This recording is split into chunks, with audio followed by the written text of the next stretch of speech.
Esse tutorial tem como objetivo abordar o circuito integrado linear, o 555. É um dos circuitos integrados mais utilizados por robistas e outros que trabalham com eletrônica, porque ele tem uma versatilidade enorme.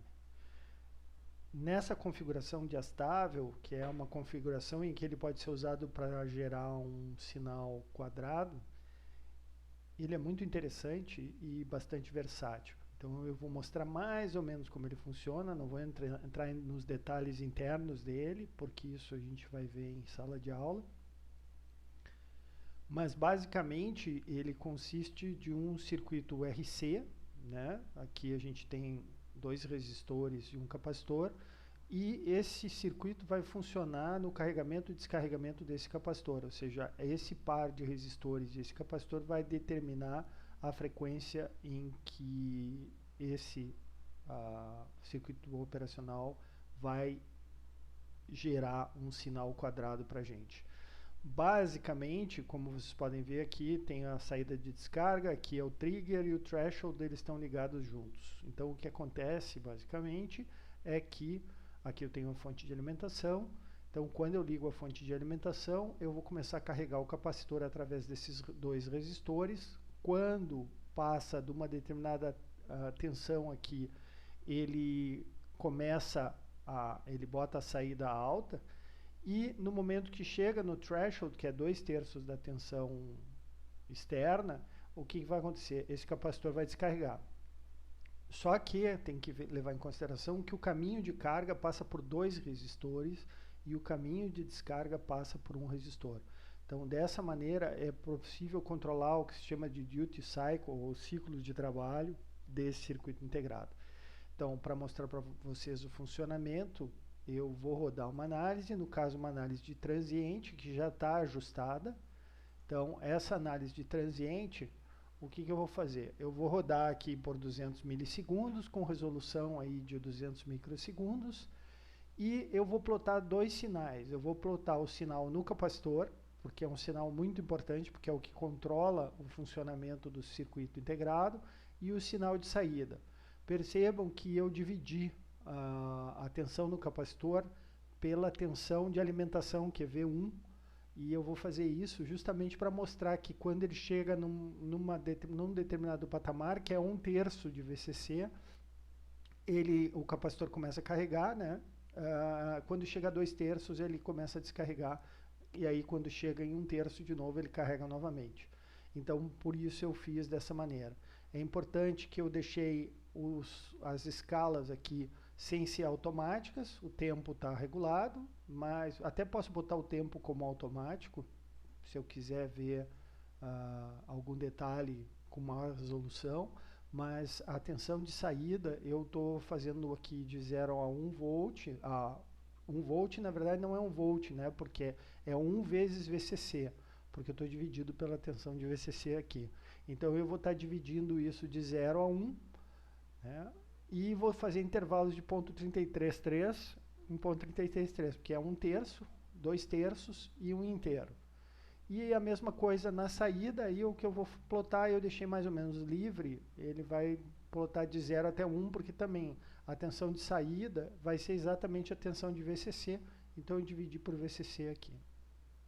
Então eu vou rodar a minha análise e está aí o meu sinal. Então percebam que o sinal do capacitor, né, esse capacitor aqui, no caso da simulação, começou, ele estava carregado, então ele foi descarregando até chegar a 1/3 de VCC e começou a carregar novamente. Então percebam aqui o sinal de baixo, que é o sinal de saída, que quando o capacitor está carregando até 2/3 de VCC, a saída é 1, e quando ele está descarregando, a saída é 0. Então esse circuito integrado, ele é muito versátil, porque ele pode ser usado tanto, ele, apesar de ser um circuito linear, né, não é considerado um circuito TTL, ele pode, nem CMOS, ele pode ser usado em conjunto com TTL ou com CMOS para produzir sinais. E como eu tenho o controle, eu posso variar esses valores de resistência, eu consigo variar o ciclo de trabalho aqui.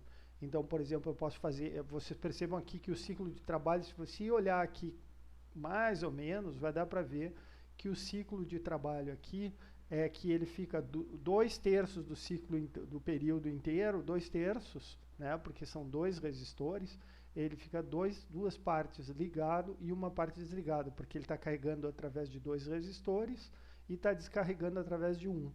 Então, por exemplo, se eu reduzir o resistor de descarga, aqui, por exemplo, vou reduzir o resistor de descarga para 5K, e aí vai dar para ver imediatamente que esse tempo que da descarga vai diminuir, né? Consequentemente, o tempo em que ele vai estar ligado, a saída vai estar zerada, vai ser menor.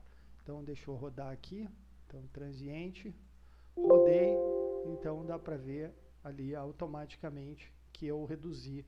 Então, eu consigo fazer, por exemplo, se eu botar agora aqui 20K, eu vou aumentar o tempo de descarga do capacitor. Claro que o problema dessa configuração aqui é que existe associação entre carga e descarga, ou seja, no momento que eu mudo esse resistor, eu estou mudando tudo. No momento que eu mudo esse resistor, eu estou mudando somente a carga. Então, vou voltar ao original. Então, a descarga está acontecendo pelo resistor de 10K e a carga está acontecendo pelos 2 resistores que dá 20K. Se eu botar aqui 20K, aí a carga vai acontecer por um resistor de 30K, né? Então a carga vai ficar bem maior e a descarga vai se manter a mesma, vai se manter os mesmos 10K. Então essa configuração aqui, ela é interessante, mas fica essa vinculação entre os 2 resistores com a frequência de saída, e isso não necessariamente é fácil de manipular. Bom, a saída para isso é relativamente simples. Eu faço uma pequena modificação no meu circuito que vai me permitir fazer com que esses tempos sejam iguais e que eu tenha mais liberdade de variar isso em função do tempo. Então, por exemplo, aqui, só para dar mais complementar mais a informação, aqui, por exemplo, esse capacitor de 10 nano, ele é colocado nesse sinal no conte, aqui nessa terminal, para dar estabilidade para o circuito. Se eu tirar esse capacitor e colocar uma tensão aqui, um nível de tensão, porque isso é a tensão de um dos comparadores. Eu posso modular o meu sinal de carga e descarga, consequentemente eu vou modular o sinal que sai do meu circuito integrado. Então eu posso usar inclusive ele para fazer um circuito de frequência modulada, né? Não é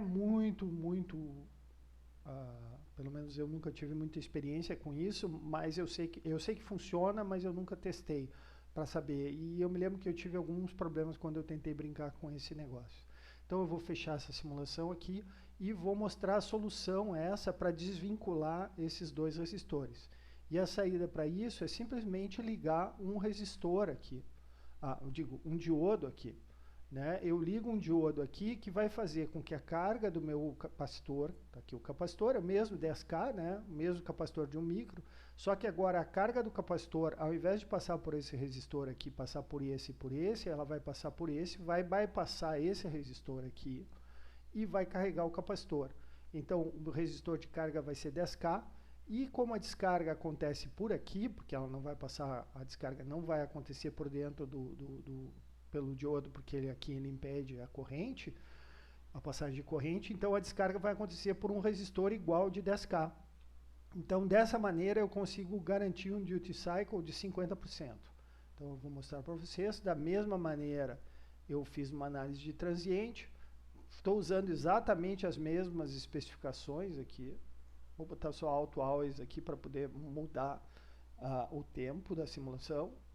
Então, eu vou rodar aqui e vocês vão ver exatamente aquilo que eu tinha falado. Bom, para ficar mais, assim não está evidente, mas o tempo, mais ou menos dá para ver que o tempo de carga e descarga é exatamente o mesmo. Deixa eu mudar aqui a minha simulação, que eu vou reduzir isso aqui para um fator 10, fator 1, aliás, e vou, aqui fica mais evidente. Claro, ele estava descarregado, o capacitor no início, aí ele foi até carregar, ele carregou até chegar lá a 2/3, aí descarregou para 1/3. Como o resistor de carga e o descarga são exatamente os mesmos, eu posso modificar, eu posso jogar com isso, e agora não existe mais a correlação entre os resistores. Por exemplo, eu posso aumentar o tempo de carga sem mudar o tempo de descarga. Então aqui eu aumentei o tempo de carga sem mudar o tempo de descarga.